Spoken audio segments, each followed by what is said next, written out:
Well, here we go because we're live. Special New Year's Eve prediction episode 152. This Life in Tech. I'm Jason. The bad guy with some amazing 2020 predictions coming your way. And I'm still TK. You know how we know we're getting old? I look at I TK's don't know how you do this. I knew I was waiting for it. Look at the Band-Aid on my ear. I cut my ear shaving. Well, Jason, why did you cut your ear shaving? Jump up and down on one leg or what? I mean, yeah, right. Because then the natural question is, Jason, how'd you cut your ear shaving? There's all that I got to hair. shave my damn ears. Dwarfs have a lot of hair in their ears. Anyway, there's my first prediction for 2020. Increased amounts of body hair where I don't want it. It's like a second puberty. Is that a foregone conclusion? Well, you hit 40, man, and it's like hitting puberty again. Jesus Christ. That's funny. I've had the same girl cut my hair for about 25 years, and that's the constant joke. I spend more money on soap and less money on shampoo.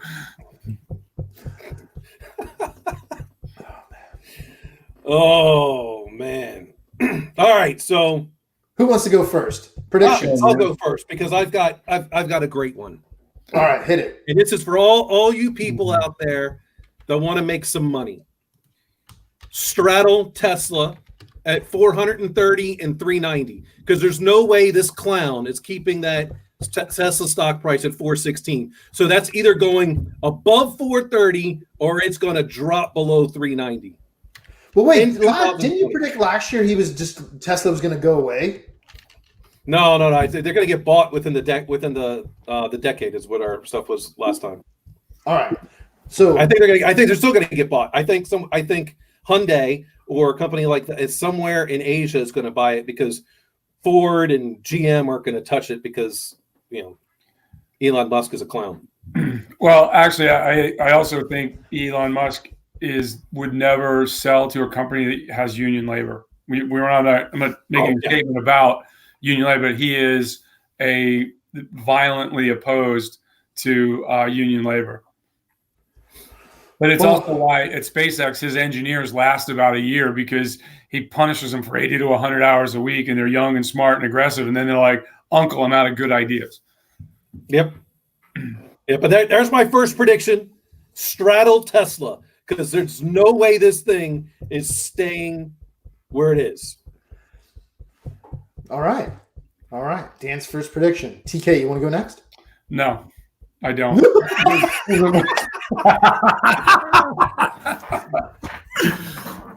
Okay. I'll go then. 1 second. Let me create this little banner. See, it's hard when I got to go and talk because I'm chewing gum. I'm not blonde, but man, you're chewing gum and you're typing. And you cut yourself this morning. You're about ready to have an aneurysm. Not a good day, dude. Although I ran some good miles. But anyway, my first prediction. Do I want to do... let me think between these two. It's either Disney or Microsoft. I think Microsoft is going to win, maybe permanently, the cloud battle against Amazon. In how many years? And within the next year. I think Azure is going to overtake AWS, and I think it has a chance to stick. So funny enough, even though we're going to skip TK and asking him just in case, because my second prediction is that Google Cloud becomes number 2. Yeah.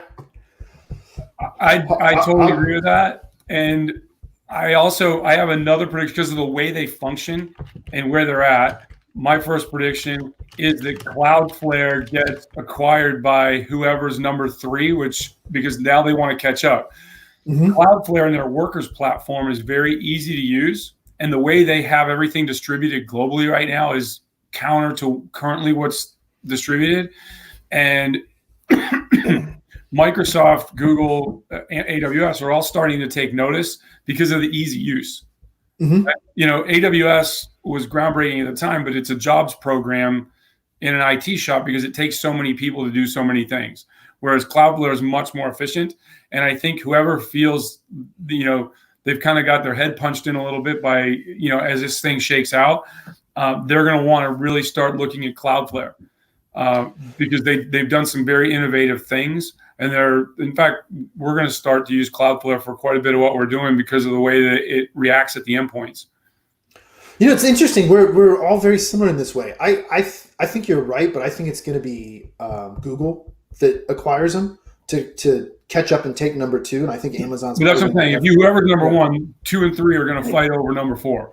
Yep, and, exactly. And here's the great thing. Microsoft's not going to buy Cloudflare because they've got their own DNS in their own system. So it's unlikely. Right. But I do believe that Microsoft is going to overtake it just mainly because of the JEDI contract. AWS isn't going to deal with that. But, I believe because of all that, Google winds up becoming number 2. So, we're all kind of.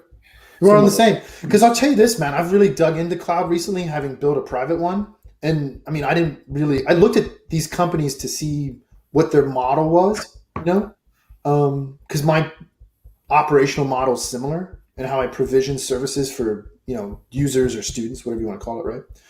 And man, there's a vast difference in technology still. This is a pretty hot space. Like at first I was going to use OpenStack. What a fucking nightmare.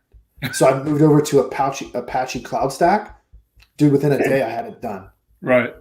Completely working by myself. And I mean, this is a 7-node private cloud, 80 terabytes of usable space. I think my second prediction is this: Google is going to strip down everything on Gmail that's free to Gmail and push people to the basic portion of G Suite, which is $6 a month.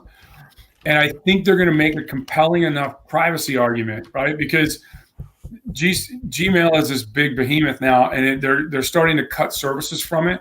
Mm-hmm. And, like Google Plus has gone away, and it's going to be replaced in the enterprise by Currents, right? Which will be this all-encompassing platform, right? It gets them away from their legacy network into a much newer network that's less than a decade old. I think that's the number. I could be wrong on that the exact age of it. You're close. You're close. It's considerably newer, and once you pay, they can make the moral argument to their shareholders that this is what we get off the average customer here, and because here hundreds of millions of people are still going to use the free stuff. But I think that, and I'll use my kids as an example. They're more and more concerned about their privacy and security, right? Because they've had, phishing attacks and things like that, even as things, people taking money out of their debit card and and going to fix that, right? And I think if you're saying, hey, we're going to charge $6 a month, and you can be demonstrably more secure, your data can be warehoused in a much more secure fashion, people are going to do that. And that's going to drive the innovation that is really going to start to push that. Right? I think the JEDI contract from day one, over time, was going to be a Microsoft thing. I mean, they're just so embedded in what the Fed space does that if they largely said, over the past 20 years, hey, U.S. government, we're a Microsoft shop, right? And that's fine. No, you're not hurting anybody's feelings by it. But why all of a sudden would you go en masse to something that's outside that Microsoft ecosystem? Right? There are it doesn't make sense. Use other things, and people are doing it. But you look. I mean, my enterprise example is always Walmart. Right. When I was in another company, we called Walmart, and the first thing the CISO said to me, he goes, "Where is all your stuff warehouse?" I go, "Out in the cloud." And I go, and he's like, "Where is it?" I said, "For you guys, it's going to be in Microsoft." And he's like, "Good answer." All right. And he's not going to give money to the people that have a gun to his head. And I don't blame him. So I think, you start, and Amazon's got to get demonstrably more simple. Right, they've done that, and they've gotten away from that or they've not cleaned it up because they hadn't had to. Right, exactly. And I think now, if Dan says, and I tend to agree with him, that the Google Cloud will be number 2, that they're the prime candidate to buy or to acquire Cloudflare because they've cracked the code on ease of use, with their workers tools, and then how they have everything strung. Like they have, I think it's 195 active endpoints globally right now. And how they feed to keep those things at real time with somebody's data. Well, it's interesting. Like some major banks have gone Google Cloud, like Bank of Nova Scotia. I mean, it's no joke. So, TK, so your second 2020 prediction was Gmail becomes just Gmail, and they strip away most of everything from the suite, largely to drive people to the basic entry level of G Suite, to stop people bitching about Google stealing your data, right? And people have to understand that like security is not free, right? And I don't think that we can argue like Google don't do no evil thing, but at the end of it, it's like, hey, you're getting a free service. Expect to have ads. Expect people to monetize what you do, right? And I don't have an argument with that. Right. No, so I'm tweeting all this out at the same time. So try to. So okay. Yeah. Second 2020 predictions: Gmail becomes just mail, and if you want additional features, you're going to pay for it. Right. Well, and I think you should. I'll give you my second one, segueing off that, because I think you're right. It's certainly the trend with web apps to strip services down and start having a premium charge for up service, right? So it not only follows that trend, but here's my second prediction. I think we're going to see all the big tech companies have some type of regulatory action taken against them. And I think the smart people are paying attention to the social current. Like with Zuckerberg's the one that's causing this.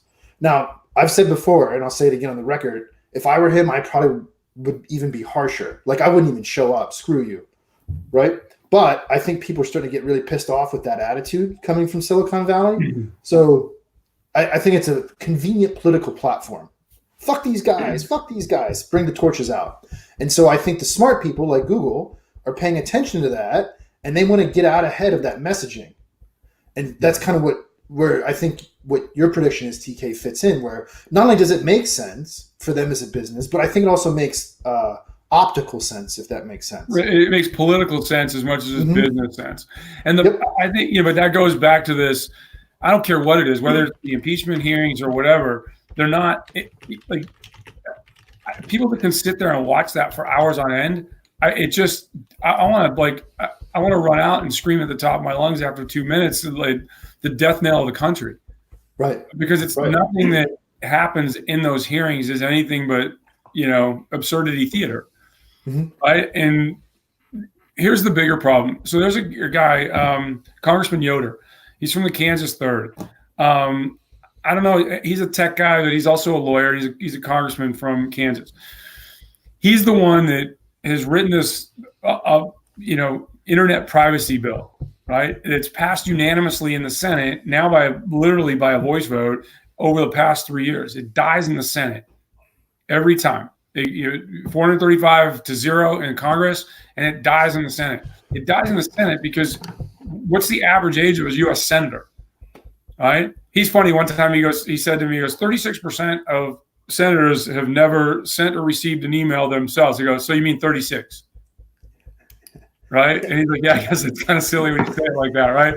And but the point is, we have people legislating an outcome that affects society. They have no idea what they're legislating.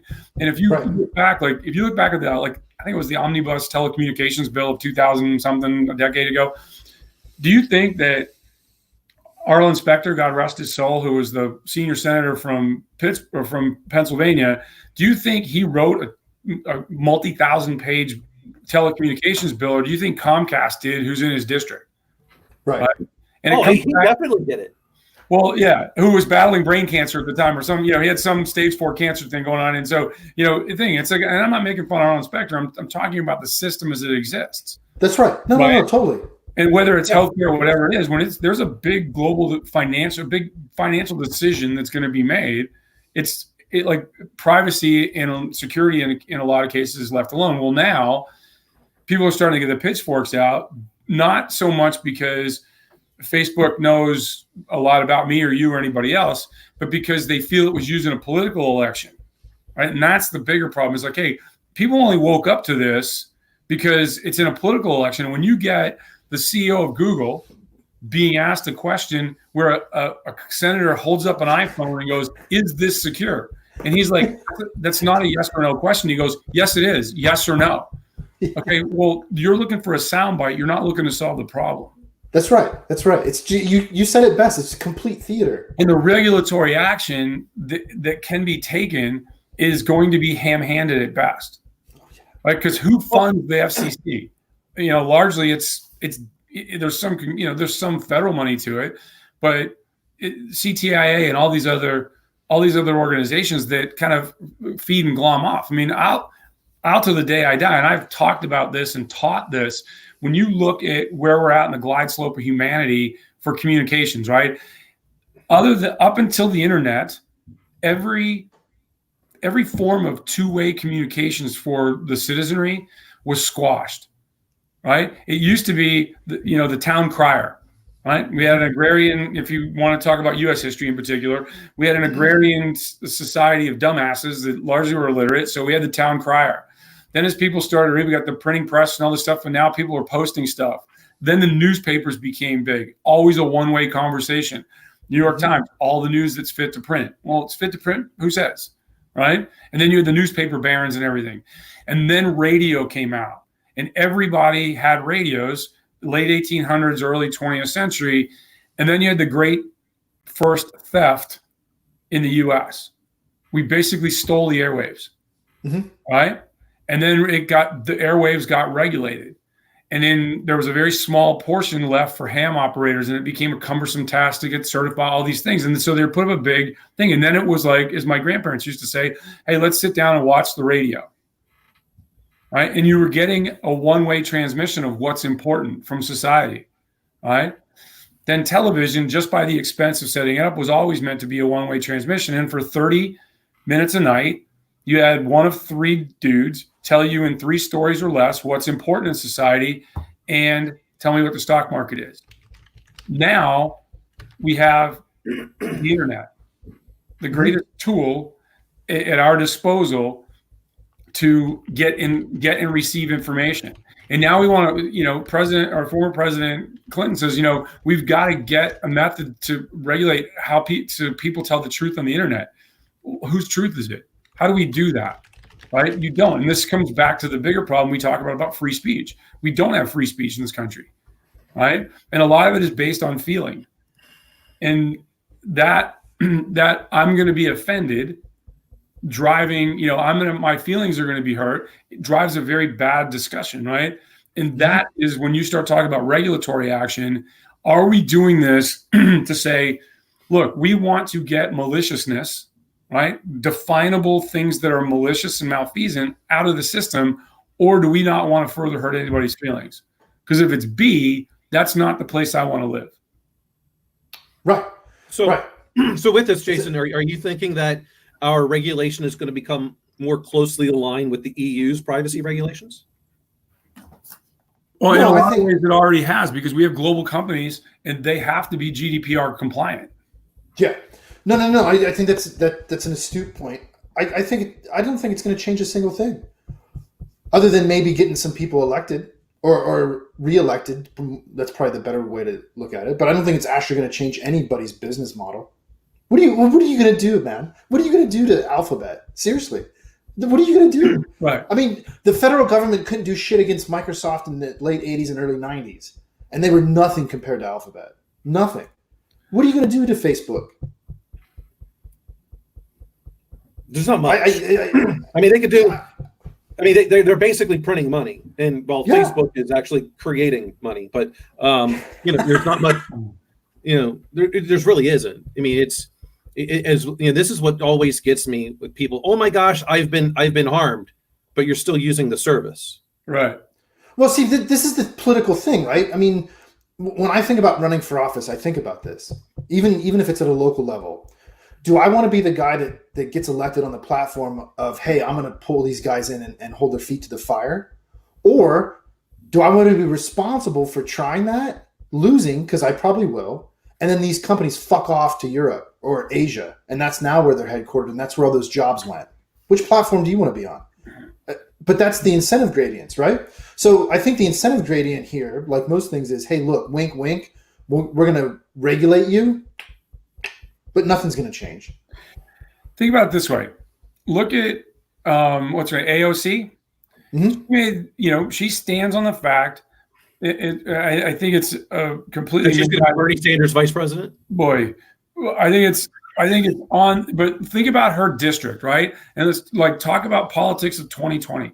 Yeah. In her district, Amazon was supposed to move a headquarters there and employ how many people? Right, a lot in that region, tens of thousands. Mm-hmm. She basically threw a fit, and it's like, wait a second, and it's the current political climate around that, and everybody's like, all right, fine, it's not worth the time and effort to do this. Guess what? Somebody else is going to like this money. Some other congressional district, city is going to like this money, right? And if the voters vote her back in, then it wasn't really, nobody cares about being employed, right? You're making a political statement, right? And I have friends of mine, they're like, hey, I'd vote for pick a party. But if I vote for that person because I think they're a great person, I'm putting another person in Congress that's dealing with a party leader within that organization I don't enjoy or I don't like. And so because we've become absolutists on either end of that spectrum now, and nothing really gets done, we don't tend to want to vote for the best people. We vote for the least effed up. Yeah, or just our team. I mean, right? Exactly. And so I'll finish by saying this, and this is how I look at this regulatory action to maybe more directly answer your question, Dan. I think you have to recognize, kind of like what TK was saying too, with like data collection and Google down servicing, right? Do I want a company that collects data and maybe misappropriates it from time to time, but employs the 10 to 15% of the population that gets automated out of work in the next decade? Or do I want that company to go away and that 10 to 15% of the population to not have any means of feeding themselves? I mean, so, that's a long-term view of something that, again, like a lot of things we're talking about are very complex situations. So I don't know. Gotcha. But yeah, I think somebody's going to stand up and be like, yeah, regulate them, torch them. And something will be done on paper, but nothing's going to come out of it. Or should it? For the record, I don't think anything should. I think a lot of this, though, and most, when you hear people, in the vacuum or the echo chamber that is television / streaming news, a lot of what drives is what I consider to be very bad or adverse behavior is envy, right? Yeah. Zuckerberg's a billionaire. I'm not. This guy's making a thing. It's like, come up with a concrete reason. Like if you don't like Facebook, don't use it. Yeah. If you think they're bad, don't use it. Right? Let the market regulate this system, right? And they've lost a lot of, I don't know the exact numbers, but I've seen there's been a sharp decline in active users, which they define as somebody that uses the service at least once a week, right? Why? A lot of it is... We got rid of all the fake accounts. Well, but a lot of it's cool kids, right? If my, my kids, if my grandfather can use Facebook, it can't be that cool. Yeah. Right. Type of thing, right? And so what's the next thing? I got you. Yeah, I hear you. What's your next prediction, Dan? Well, so it kind of goes very much along the lines of what we've been talking about. And I believe that the major reason why AWS goes down to number 3 is that Amazon itself is going to have an antitrust lawsuit and it's going to be broken up, especially if Trump wins in 2020. Yeah, he doesn't like those guys. So it will get broken up, and therefore AWS platform isn't going to have the amount of resources it once did, and that's the big reason why it's going to go down to number 3.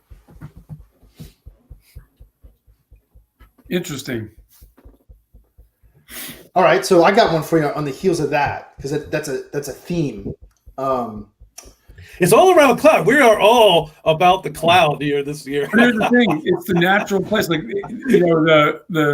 that very bad statement is like that horse and buggy thinking of terrestrial. Like I gotta have them. Like we've proven you don't need that, right? And if you're not developing, if you have a solution and it's not developed enough or developed against cloud security, whatever it is, you're not thinking far enough ahead.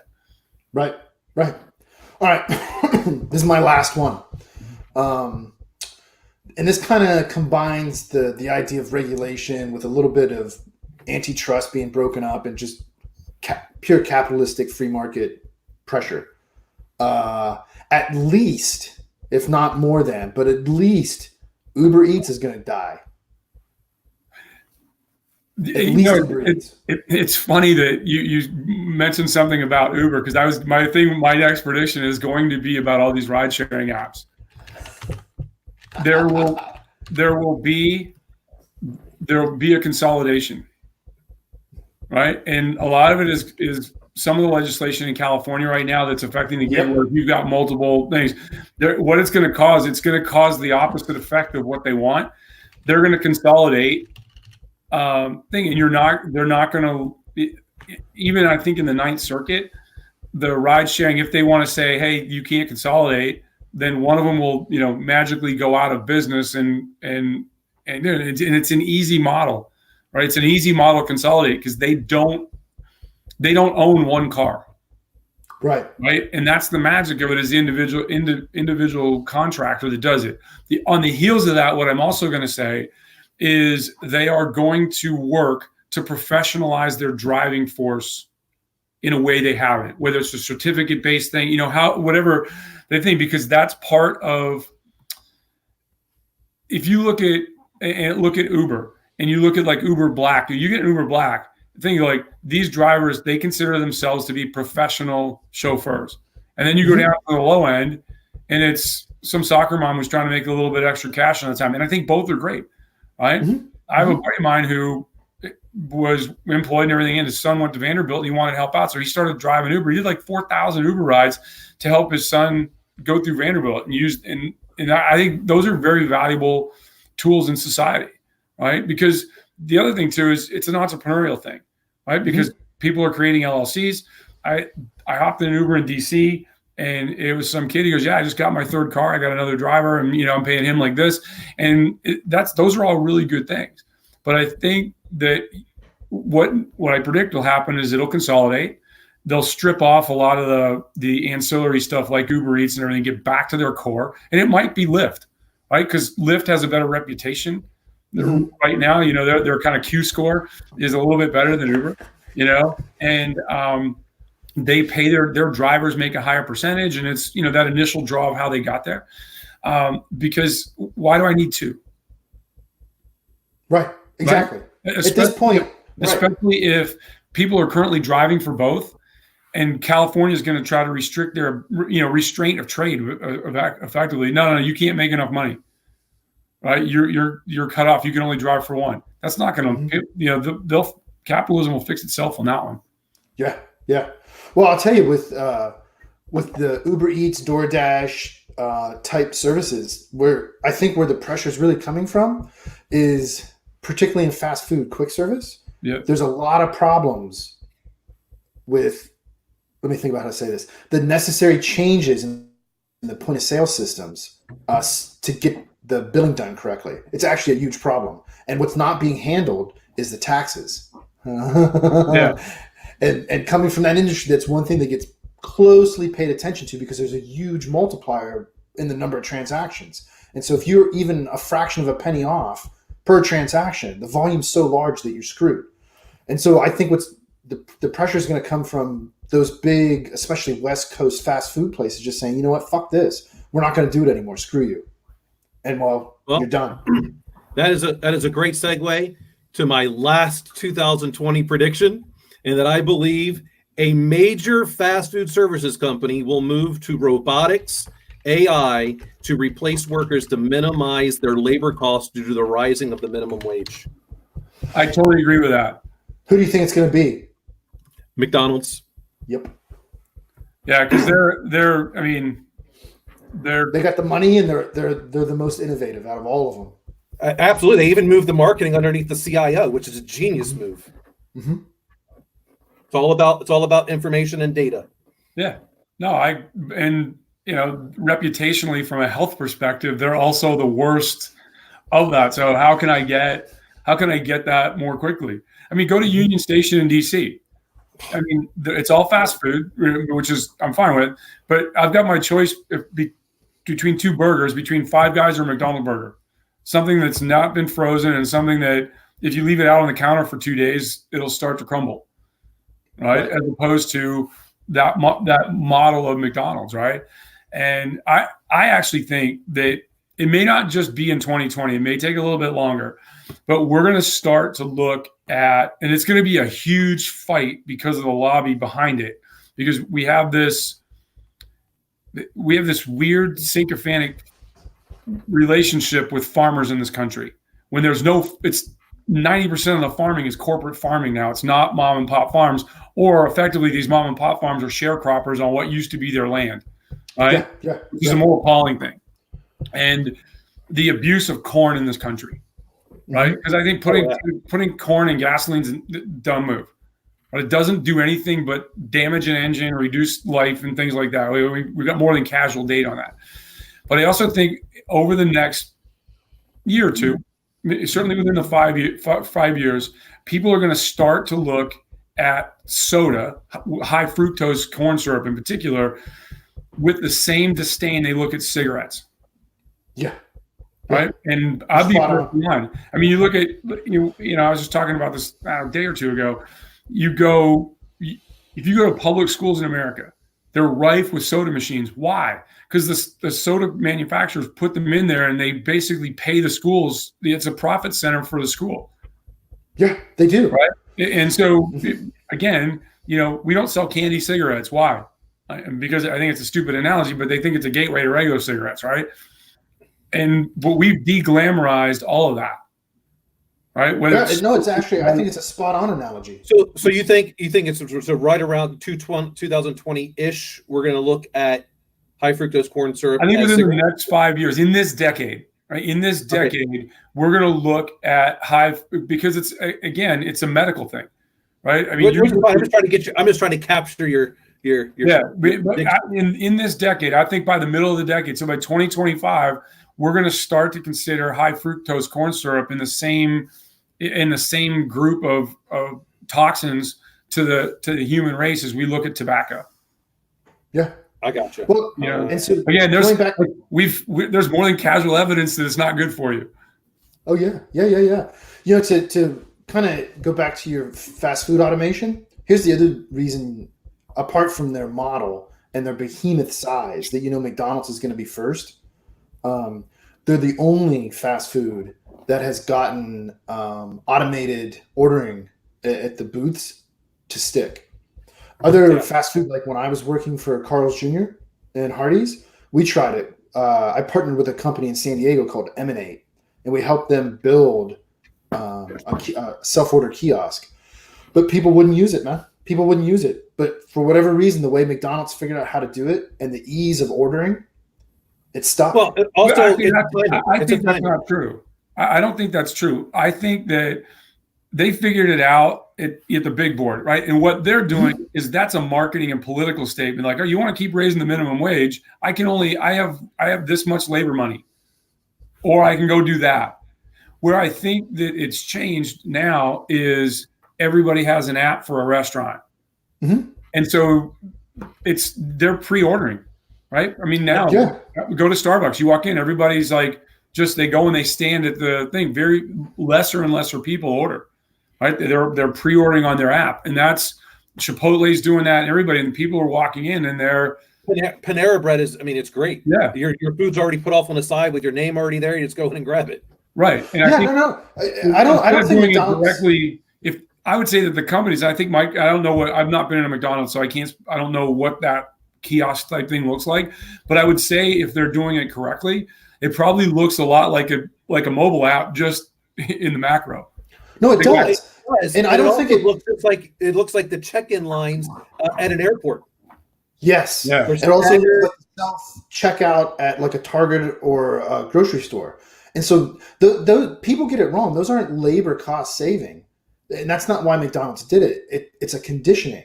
It's conditioning of the customer base to not have to interact with another human being in a traditional way. That's all that is. It actually doesn't save them much labor because where the the high labor cost for a fast food restaurant is in the cooks, not the front counter people. Right. And all that, I think, because of the way McDonald's does it, all you need is someone to be able to put the burgers into a particular, contraption. Someone orders, bing, and then it just slowly moves along the conveyor belt.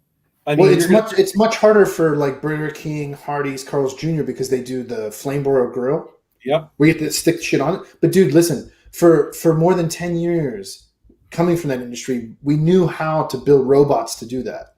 It's just nobody would eat there if you did it. No different. Here's a true story. I've told you this before, I think, Dan, but I don't know, TK, if you've ever heard this.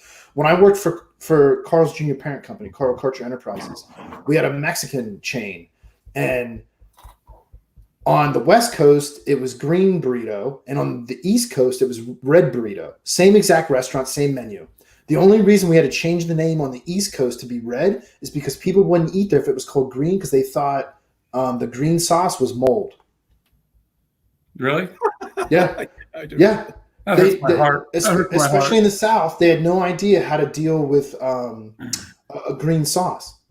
They thought it was moldy, so it was bad. So they had to change the fucking name. Nothing else changed to it. Still had the green sauce. They just changed the name to red burritos. That makes me sad. It does. That's like one of those, just like, no, I'm not. I was at an event over the weekend, and it was $11 a person to get in, and I handed the lady behind the counter $30. She punched into a calculator to see how much change to give me. That makes me so sad. Not at her personally, because they're doing the best she can. Yeah. But of what opportunity she wasn't given in the education system, where 30 minus 22 is something you've got to calculate automated. Yeah, right. Well, right, and at the same time, I'm confused. You gave her cash? Yeah. What is this ancient form of payment? Shekels. Well, right, but at the same time, the customer base is such, especially in some of these places, where if somebody has to take a couple extra seconds to do a mental calculation and make sure they're correct, they get berated. Right. When I was 16, 17 years old, if you wanted to work at McDonald's, you had to take a math test. That's right. Yeah, you did. Yeah, you did. And I was interviewing this kid for an internship, and he told me his favorite class was networking. I'm like, I'm so glad you said that. And so then I said, tell me what a 28-bit network is. And he's starting to figure. I said, look, if you can't do it in your head, that's fine. Here's paper and pencil. Go do it out, because it's repetition. Right. So go ahead and do it out. And he went through the whole thing. Like, he knew the process. He went through and he goes, it's 255, 255, 255, 240. And I said, great. So now, how many hosts do you have per subnet? And he's like, and he went through it. And I'm like, I had no problem him getting, needing a paper and pencil in order to do this, because how often are you calculating a 28-bit network today? Well, and counting in binary. But it's not even that. Like, once you learn it in school, and you had to do it manually so you understand the process, we got more than one or two tools to calculate that for you. Yeah. Right. But again, a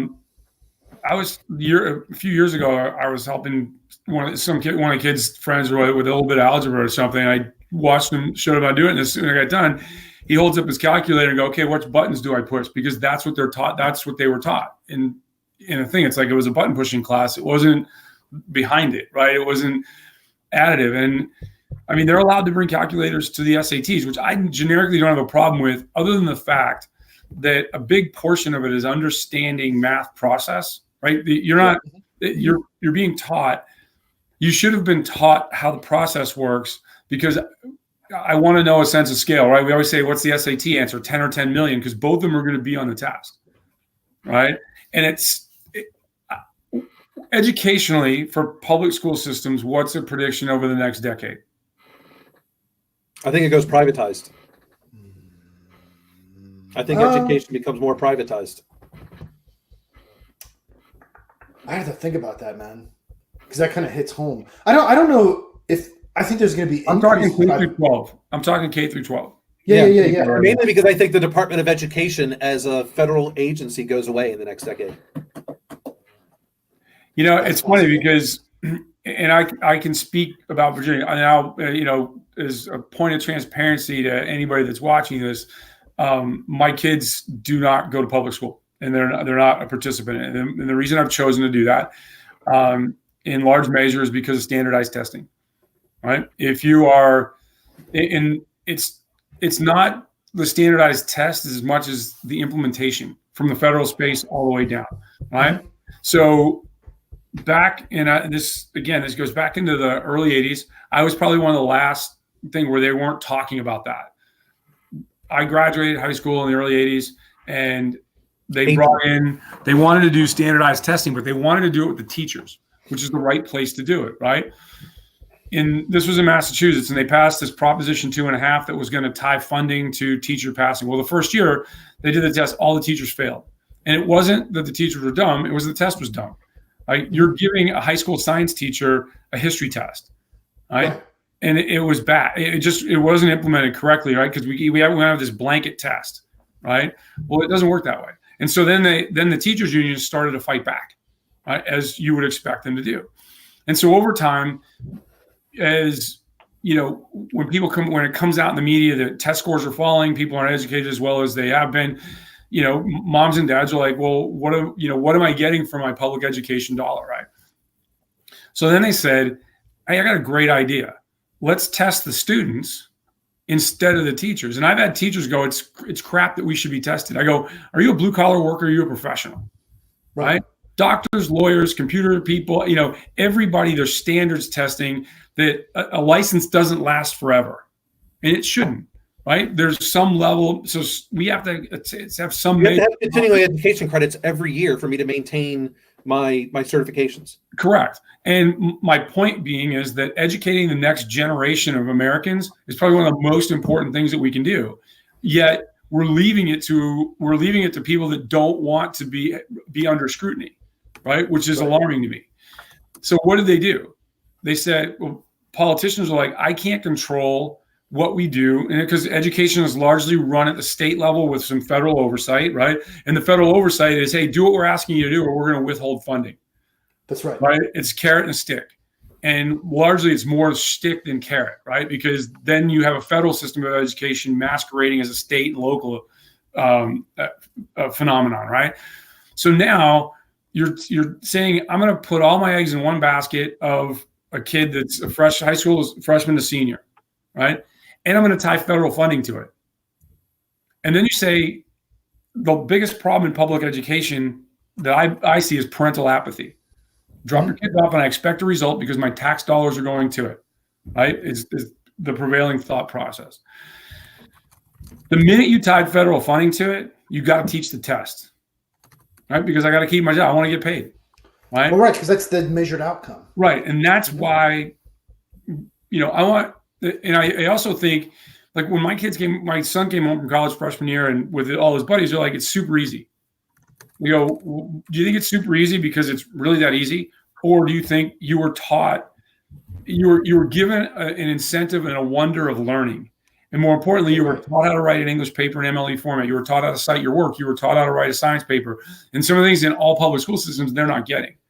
Right? Because I believe the public school systems in America do two things unbelievably well. They do special needs programs incredibly well, and they do gifted programs incredibly well. If you're in that 80% in the middle, good luck. Yeah, right. You're getting fed the test, and you've got to take the test. I would hope, as a prediction, that in the next 5 or so years, that parents just start demanding better.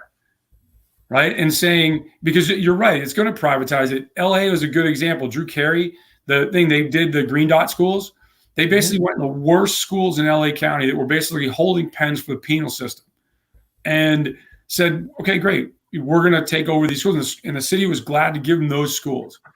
They went in and got rid of every teacher and said, you can come back and apply for your job, and we're going to pay you probably 30-40% more than you were making before. But every year you're going to take a test.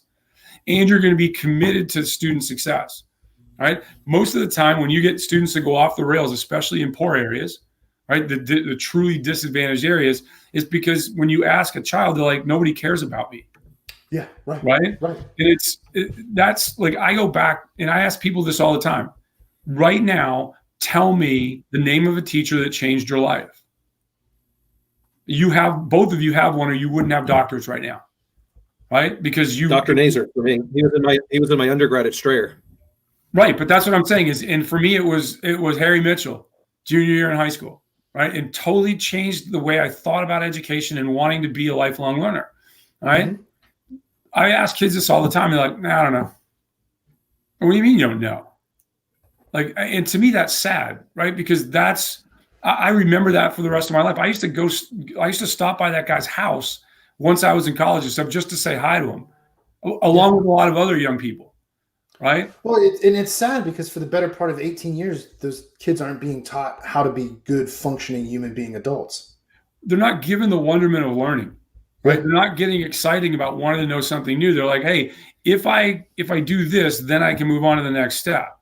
Right. And how do you think that affects, Jason, this is to you because you're in it. When you look at a freshman, what do you think you're getting sometimes against what you need? Oh, you can absolutely tell the difference. You can absolutely tell the difference of where somebody comes from. Like specifically, I mean, their educational background. Right. Teaching at a higher end private school now, the quality of student is vastly different than teaching at either the two universities I taught at before. One being a massive state school in California and the other one being a very small private school in Maryland. You can absolutely tell. And so being able to say, look, this is the standard for admittance into this university system and not knowing what you're going to get because of these types of issues is horrific. Right. You basically have to spend, I've done the math, the back of the napkin math. You basically burn about 20 weeks out of a degree program just essentially leveling knowledge. Like, here's all the shit you ought to have known that you need to know to be able to function at this higher level, that if you don't have it, I have to give it to you because you can't move on. Well, and I think that's a big frustrator, right? I think somebody, look at the college experience. Largely, a lot of times it's the first time that children are separated from their parents. So there's two big things that go on. They have to learn how to, if they don't already have it, they've got to be a student. And they've got to have the foundation to be a decent student. And then on top of it, they've got to learn how to be a functioning member of a new tribe.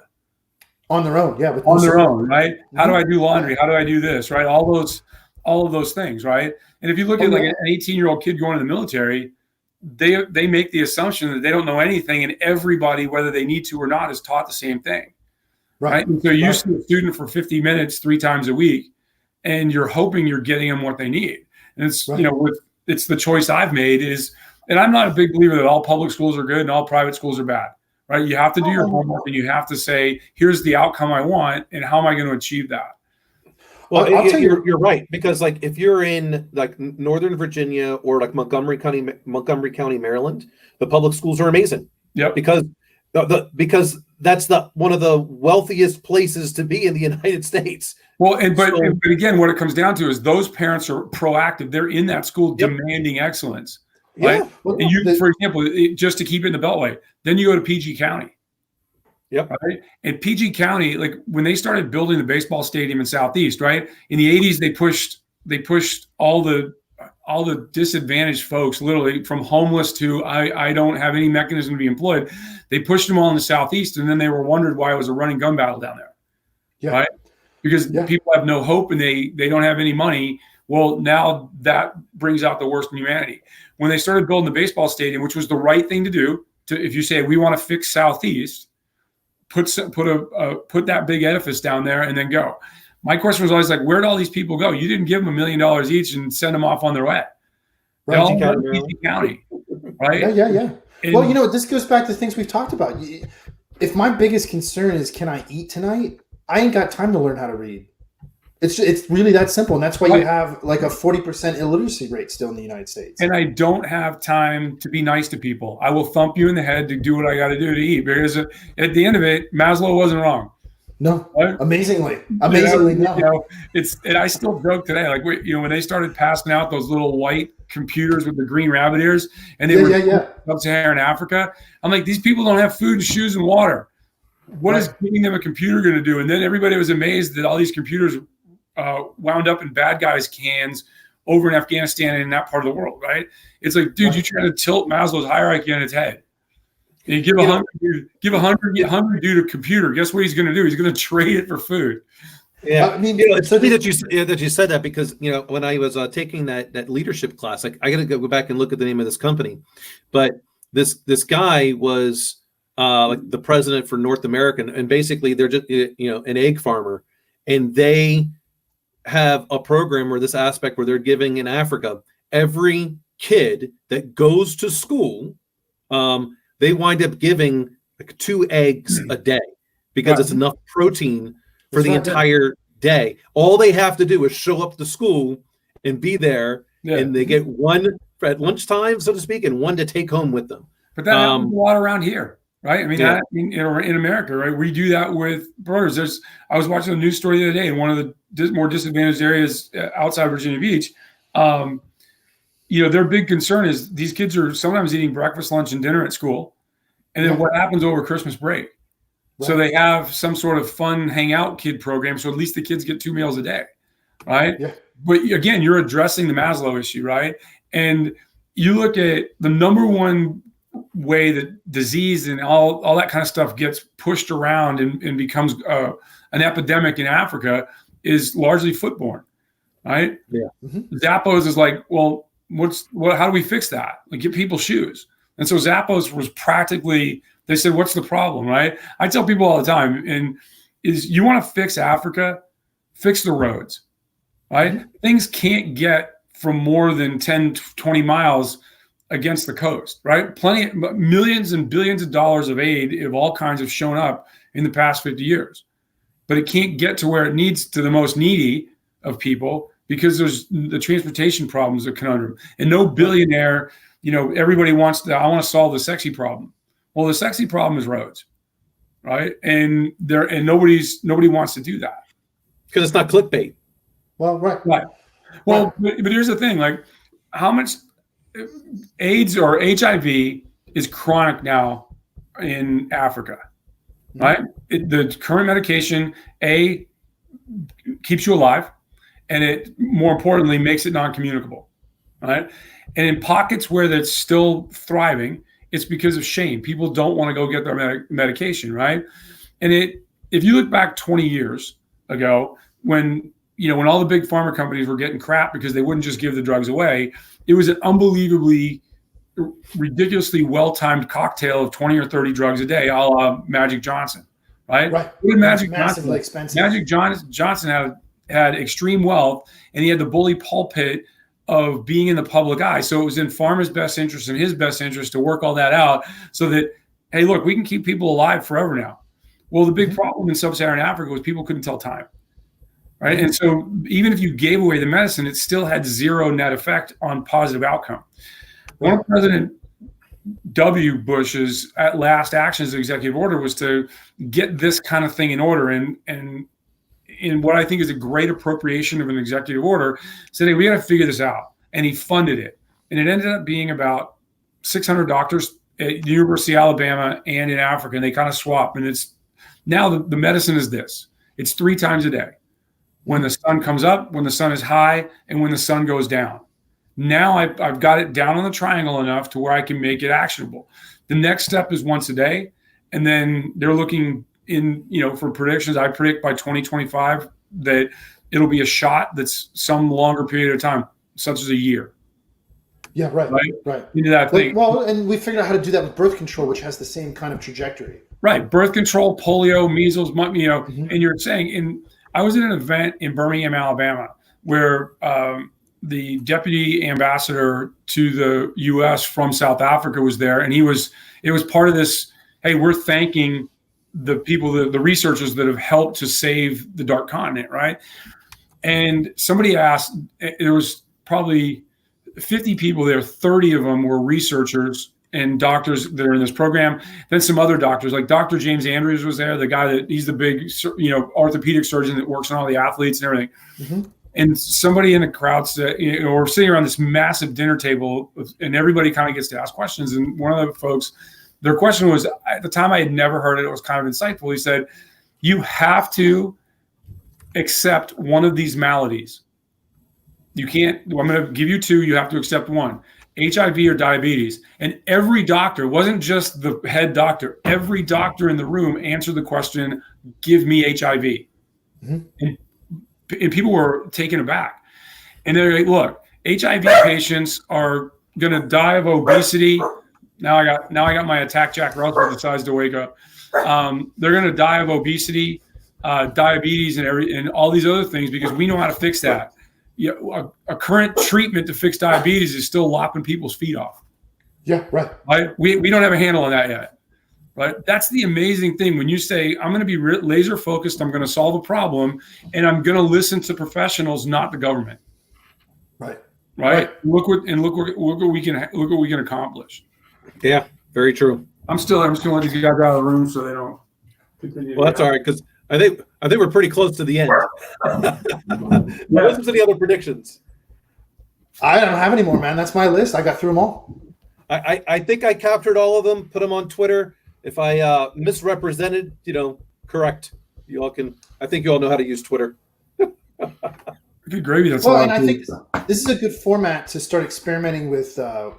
Individually, I know I've talked to each of you about this before, of taking these long form episodes and then going back over the next week or two and chopping them up into little shorter segments and posting those videos into the channel. I think maybe to make a last prediction, at least for ourselves, Dan and I were talking last night, and we've talked about this before, having more of like a standardized format for the show. Like, hey, for this block of minutes, we're going to talk about this, like as a theme, and then this. So I think we can do some nice experimentation, see how this might grow. Because look, man, nothing gets solved unless you start talking about it. Yep, I agree. Yeah, so and then we'll see how we can.